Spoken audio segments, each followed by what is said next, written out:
Well, given that risk is variability, let's hear from the experts about how artificial intelligence is transforming to manage business.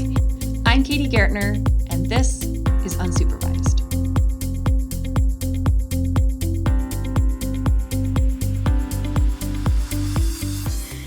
Hi, Business Badgers. Today I'm sitting with my friend Joan Schmit, a risk and insurance professor here at the University of Wisconsin Business School. Joan earned her PhD from Indiana University in insurance. Her areas of expertise include insurance regulation, enterprise risk management, and the interaction of law and economics in an insurance and risk management context. So Joan, thank you so much for joining me today. Let's talk about risk and AI. Sounds great. Okay. So first, you need to educate us. What even is risk and insurance? Why is it a major here at the business school? Risk and insurance is the idea of identifying and measuring sources of variability, which is risk, and then having an appreciation for how we can manage that variability. We don't want to eliminate the variability or risk because that is too costly and you wouldn't have the upside to the variability. And so people in risk management are going to have the knowledge about the numerous ways that there can be variability to organizations and to individuals, and then also the multiple ways to manage that risk. Insurance is in the title because it is one of the key ways to manage risk, yet I often think of insurance being the last thing to manage risk because it is costly, and if we can manage risk effectively without insurance, it's valuable to do that. Oh. So now that we know what risk management is, how is it being used? How is AI being used in risk? Well, given that risk is variability, we can think of AI as being the perfect tool to manage risk.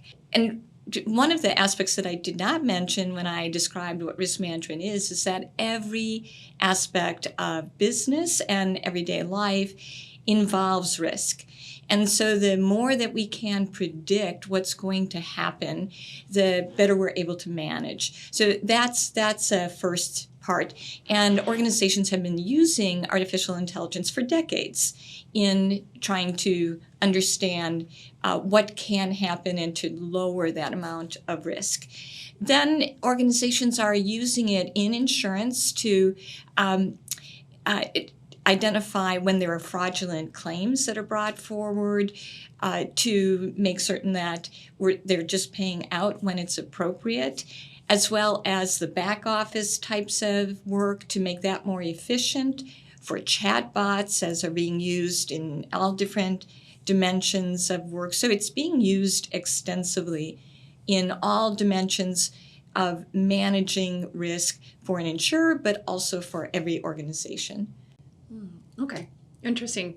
So now that we've laid the groundwork, what are some of the most exciting or transformative AI developments that you see in risk management that you're excited about? Well, I'm excited about the development always. And as I said, artificial intelligence has been used in risk management for decades. So to me, on some level, it's not really that new, yet I can see the value in making the product more accessible to individuals, that we can understand them better, they don't have as many exclusions, and the coverage can be more extensive. All of those are positives for society as a whole, for insurers, for the individuals. But I think where risk management is most benefited by artificial intelligence is in the opportunity to prevent loss.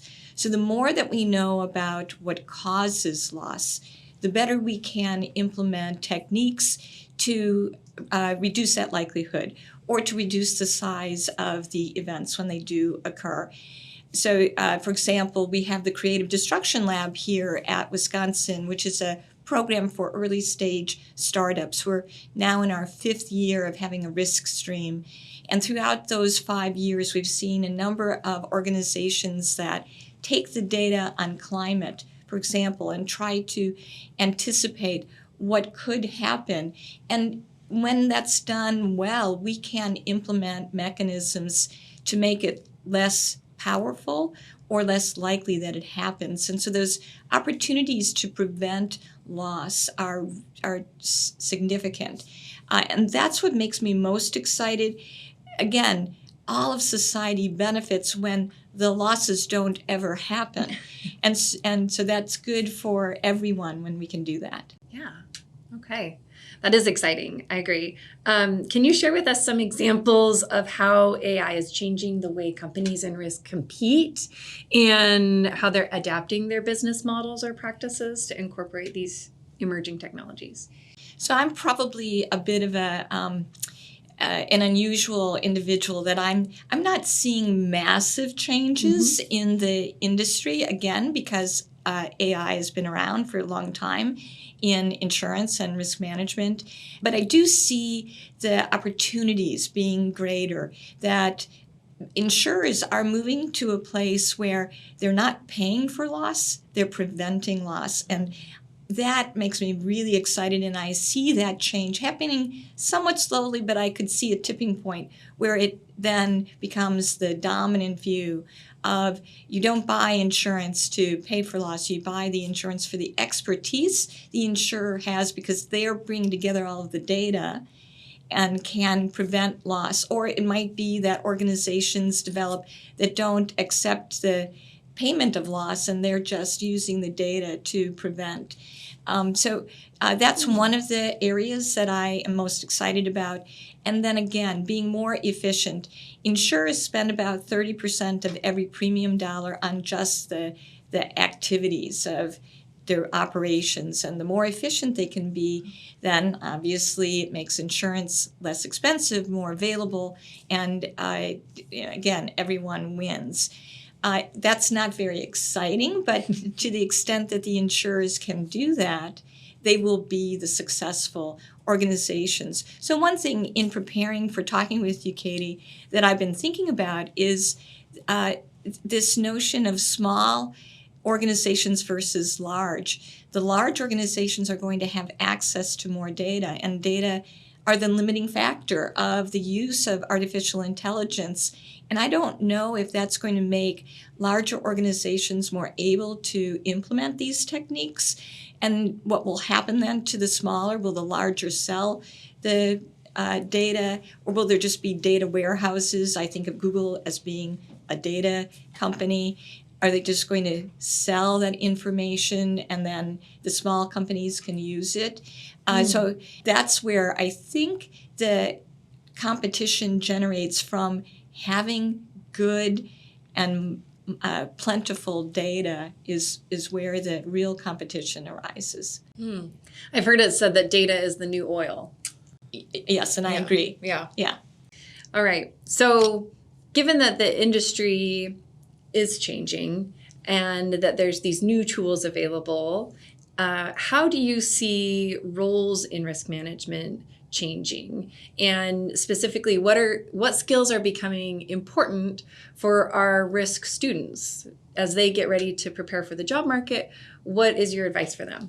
So I've been thinking about this question as well. And I'm probably one of the different people to talk with you about this. I feel that our risk management program, as is true of all programs at the Wisconsin School of Business, is really trying to train people to be critical thinkers. And I mentioned Ajay Agrawal to you recently, and he's written a couple of books on artificial intelligence, sort of how we use it and how it's going to change the world. And he says it's all about prediction. Human beings still have to be the decision makers. And that indicates we have to have the critical thinking skills to make excellent decisions from the data that are offered to us. I feel that, again, risk management has always done that. Today, I think the students can really see the value of being outstanding critical thinkers and having to develop that ability. So the ability to understand what sort of prompts to ask when you're using artificial intelligence. when are data good? When are they not good? When the outcome arises, what are the opportunities? What are the options available to the decision maker? All of those are aspects that artificial intelligence, I don't believe, can undertake. And so having the ability to really think through the problems, that will be the key for all business degrees, I believe, and all degrees generally speaking. Oh, that's great advice. All right, Joan, I have a fun question to wrap up with for you. If you could turn over one task or responsibility to AI or robotics that you would never have to do again, what bot would you invent? Katie, I think that probably in asking me as a professor, if you ask many different professors, you're going to hear that grading is the least fun activity for us to undertake, and you know that as well. But if you don't grade, you don't know what the students are understanding and what they're not getting and where you should put your emphasis. So I'm not going to say that. Instead, the letter writing, the recommendations, I actually think we should get rid of that altogether. If somebody can't get a good letter of recommendation, they shouldn't be trying to go to grad school or get a job. They should just forget it. And so that's what I would love, just to be able to have a bot write all the letters of recommendation, and we would never have to do that again. Then we'll have a world where the bots are writing the letters of recommendation and reading them. Yes. We have two different bots. That sounds perfect. Well, that would be a huge relief to have that taken off the board. Thank you so much, Joan. I've learned so much talking to you, and I always like chatting with you. You're a great friend, and I appreciate you taking the time to sit down with me today and talk to my students about risk management. It's been fantastic, and every student should take RMI 300. It's an awesome, or 700. Both are great classes. They are, and Yes. You're a great teacher. Thank you. Thank you. All right. Unsupervised is brought to you by the Wisconsin School of Business. It's written and hosted by Katie Gaertner, with sound editing and production by Derek Schneider and Billy Kardaj.